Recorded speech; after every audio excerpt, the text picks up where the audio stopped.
But when I got the job, they're like, look, this is the deal. When we shot the first Crank, the cameras were too big. We want to have more freedom of movement. We want to be able to just take a camera that's basically... Yeah, that first Crank was so mundane and slow. No. That's how they felt. Seriously.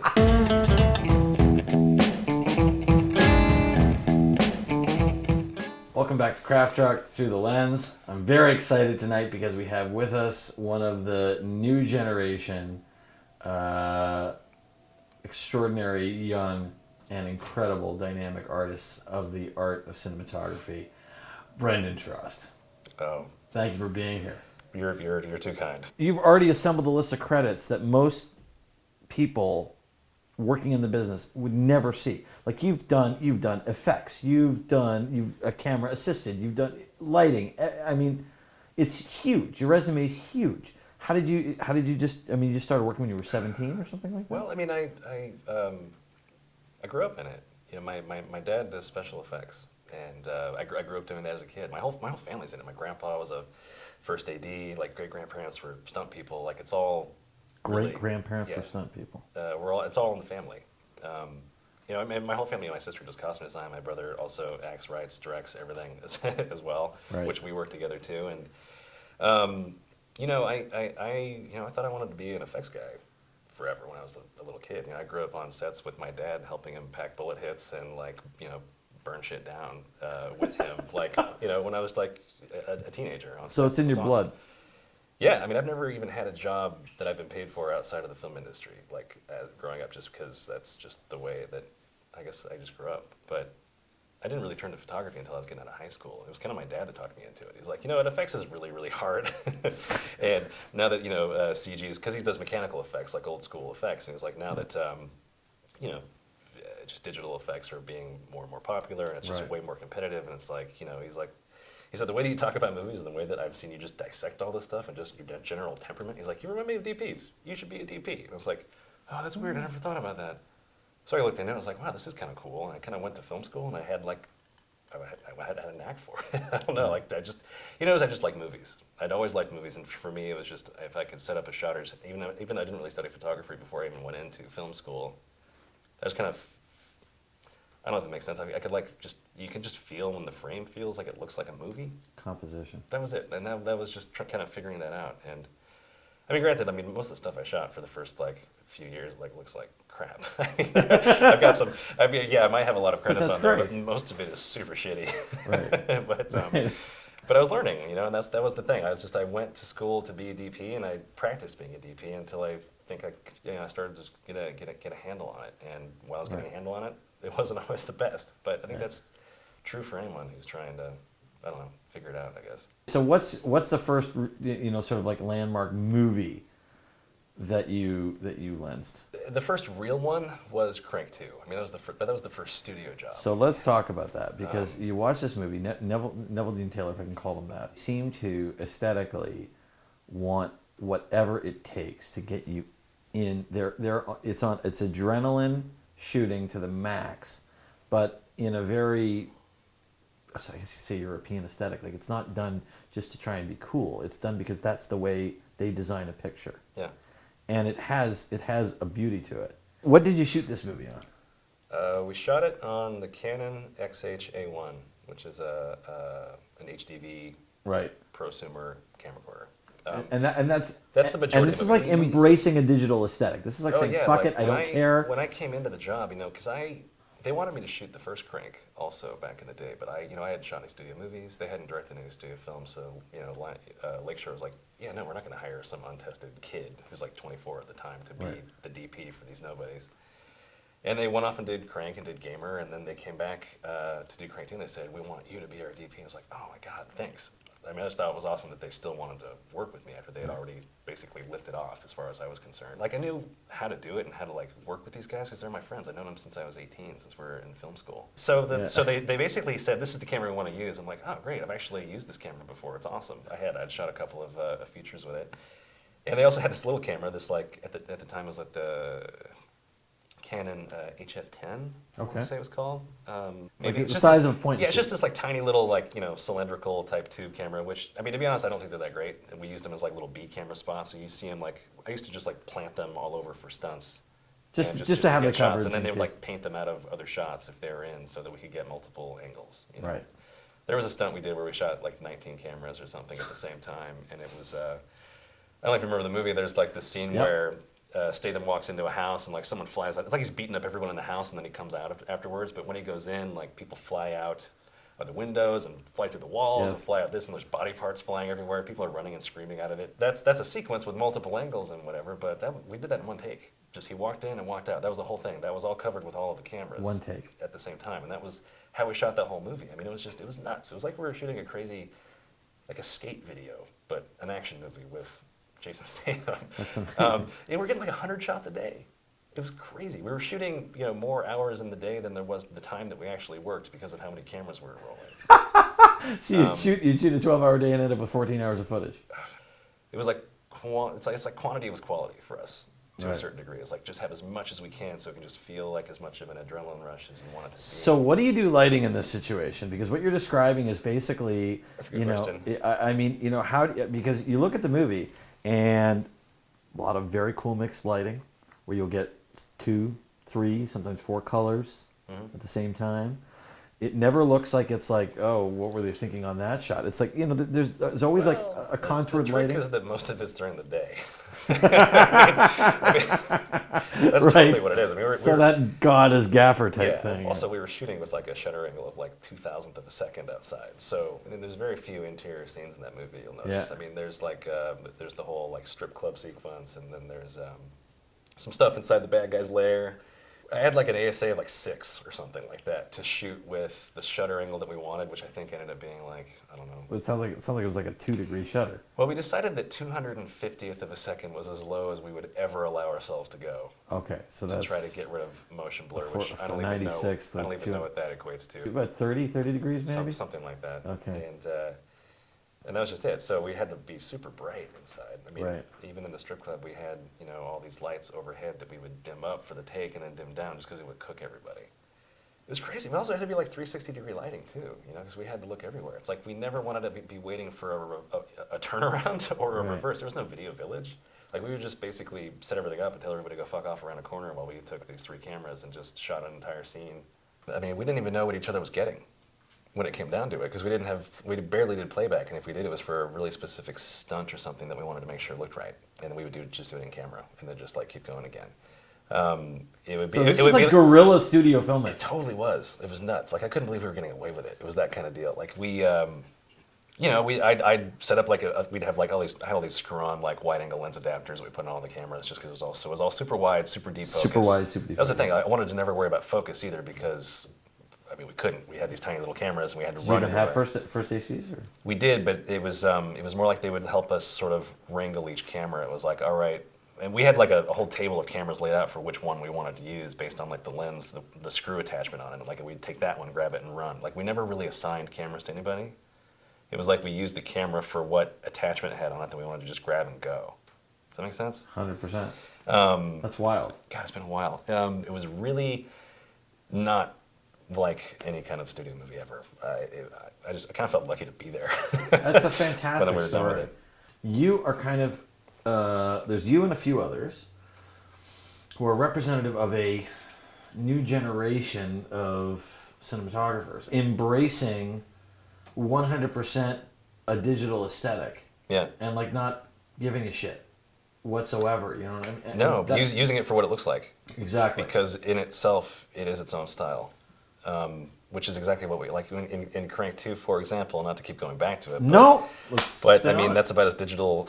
Like we wanted the movie to feel electric. We wanted it to be almost visually abrasive. Like we cranked up the detailing in the cameras to make it that much sharper, which is usually In camera. In camera, we did it.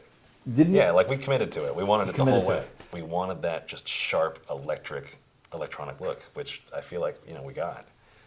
I feel like we used it to our advantage. There's no way we could have shot that movie on film and had it look that same way. No. It's like it is its own thing, and I love that. I think it's awesome.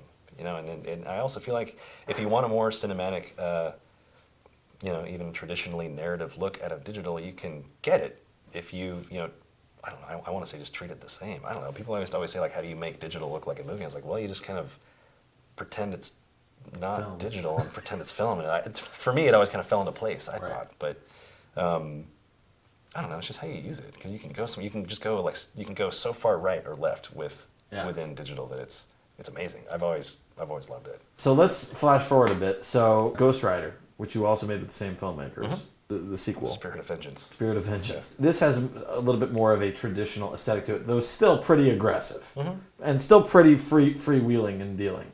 Yeah. What did you shoot this one on? This one we shot Red. We shot Red MX. We wanted to use the Epics. They kind of like were just available, but Peter Jackson literally like took all usurped every single one for Hobbit. And you know, we still treated there were certain sequences we would treat a little more like a traditional sort of big action movie to kind of give like the scope of what was going on. I mean, we shot most of the movie in Romania and then in Turkey, so we wanted to kind of take all that in. But you know, it was still very much a handheld movie. The camera was always still just like cradled in our arms with a short zoom on it and sort of multiple cameras still shooting a lot of the time. time? Yeah. We except it was more of a 2-camera shoot than a 3 this time around. It was like a hybrid of that sort of traditional Crank, Neville Dean, Taylor style with something a little more, I don't know, like mainstream summer movie, you know? Like I love the like, you know, Road Warrior style chase sequence at the end on this highway where you know, the Ghost Rider's like chasing all the trucks and he's like, they're all blowing up all around him and stuff like that. How do you deal with the with knowing so much is going to be effects? I mean, it looked like you wanted to do a lot of stuff also in camera, like some flames and stuff like that, but also a lot of it. Well, we always knew that a lot of the fire was going to be fake, CGI, and done in post, and I think that a lot of that fire was really, really great looking too. I kind of knowing that, you know, what they actually had to spend on it, and what turned out because of that, I think it's kind of remarkable how good all that stuff ended up turning out.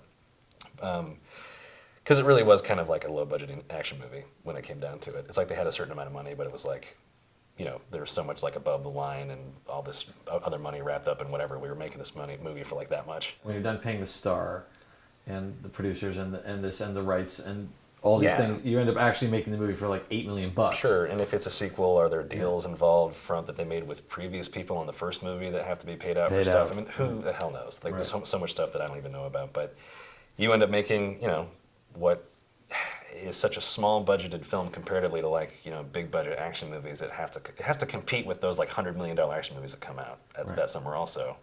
So we didn't have the money to do that, but we were struggling to like make it feel that way, which I feel like with what we had, we did. Well, it's got great action to it. The movie's got great action to it. Are you a big lighter? A big lighter? I mean, do you like to throw a lot of light, or is it just some scenes yes, some scenes no? I think it just depends. I'd say generally no. I like to shoot with a lot of either, you know, practical, motivated, or like I like lights that I'm using to be in the scene in the shot, and I do that all the time. No shit. I love it. I think it's awesome. It is awesome, and let's talk about where that becomes like just so beautiful is in the FP. So the movie is basically a cross between Kickboxer, Rocky, any other 80s movie. I'd throw Warriors in there. Warriors, yes. Okay, yeah, you're right. It's all there, you know. Yeah, I mean, Karate Kid, like all of that, like any 80s, you know, competition movie. Right. But the premise of the movie is in this world, there's two gangs, the 245 and the 248, and our hero at the beginning of the movie loses his brother in this video game dance competition, and then he comes back when he's convinced by his crony to return and eventually avenges his brother's death and wins the girl at the end. The movie is so perfectly stylized with this 80s aesthetic. The performances are just right on point of camp.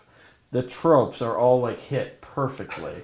It is a masterpiece. This movie is a total masterpiece. And you co-directed it. Masterpiece. On top of shooting it. And in every scene, there's lights in the shot. Every scene, there's instruments in the shot. Maybe the sunrise at the end, but even that's the sun. You know? There's a lot of reasons why it looks that way, which is sort of by, I guess, carefully planning it into what we could do. Right. You know. So the crew of 5. Or more, depending on the day, depending on who could show up to help us out that day. I mean, this movie. What does it cost to make the movie? It cost us like $42,000 to shoot the movie. I think it ended up costing us $60,000 by the time we put in all the money for like sound and trailer crashing and stuff like that. So basically, in the can as it was delivered and released, is $60,000, which is not a lot of money. Really great. But it also took us like 3.5 years to get the movie made from shooting it to actually getting it released. Because of that, like it was a lot of favors, and favors take forever, which is fine. But it's like that's just what it takes. And you know, during that process, like I shot the movie immediately after Crank 2, and it didn't come out until just a year ago. So that's like a 4-year. That was like a 4-year turnaround, I think, almost 5 years. And it started out as a short. I mean, it was my brother's idea to start. You know, when I went up to film school, he was making shorts when he was in high school. He's 5 years younger than I am, and so he was doing all that stuff, and I would like, you know. I'd watch his stuff and tell him what was awesome and what was great, or you know what I thought he could do to make stuff. Or we were just like he was like surrogately making movies while I was at the same time, which was awesome. And he made this one short called the FP, and I was like, holy shit, dude, that is awesome! Like that's the one that is so weird and out of its mind. Like you know, we should make. I said you should make that into a movie, and I didn't know that. That was before we had talked about making movies together at all. It's all like a big, crazy sort of inside joke. It's like a farce on just 80s sort of action movies, and it's something that we always found really funny, and it also plays on just sort of, you know, we actually grew up in Fraser Park, up in this mountain town north of LA, and that's where, you know, we lived. And a lot of the dialogue that came from that, we actually saw or would see at like parties up there. Hey, I hope you're ready for this shit, cranberry juice, because you're about to get fucked, bitch! Bitch! It is like this like farce on weird rural America. You know, they have this sort of super urban, like aggressive, almost like hip hop attitude, but they don't quite know how it works because we sort of learned it all from like TV and movies or whatever. It's like it's all like a little bit off. There's a moment in the FP where they're like kind of chicken chesting each other. Yes. But they don't actually fight. But they kind of, when they get pulled apart, it's like they did fight. Yeah. You know, like that happens up there. I don't know. There's just so many different bits and pieces we were trying to infuse into it. So, are you proud of the results of the FP? Yeah. Oh yeah, I love it. I think it's awesome. And the thing is, like, for us, it's totally us and it's ours, and no one told us no. And we felt like if we're going to make a first movie where we direct together, let's make something that we are taking totally to the limit that no one would ever let us make again. Yeah. And we were happy to do that. You know. Oh, but also getting back into just like building in like the look and the lights and all that stuff, you know, which I think we initially started talking about, is that we just had no time to make this movie. I mean, we shot it in 20 days, and it was all up at my dad's place in Fraser Park, like in his barn up there, which is where we built everything. So, you know, we'd shoot for 5 days. The 6th day, we'd build sets and like prepare for the next week, and then have a day off in between. But all the lights you see, I would put there specifically because I knew that we had to shoot so quick, and I wouldn't have time to like dick around with lighting. So we just put them into the shot and, you know, kind of sort of hope for the best. I mean, you know, at this point I'd done enough of that sort of, you know, lighting the space like we did in Crank. You know, it's just like applying all the stuff that I was learning in other movies and just putting it into ours and making it easy for us. But it looks great. I love it. I think it's awesome. You know, it's for how small it is, it's just, I feel like we got every ounce of scope we could out of no money for that movie. You know? When was the decision made to end the movie the way the movie ends? That was totally Jason's idea. Yeah. That actually is a holdover from Jason's original shorts he made just out of high school. Right. Like that shot is in the also by the duck pond in Fraser Park. Like that shot was like that was, I think it was that shot that sold me on the entire concept. Yeah. And so we had to, like, that wasn't going away.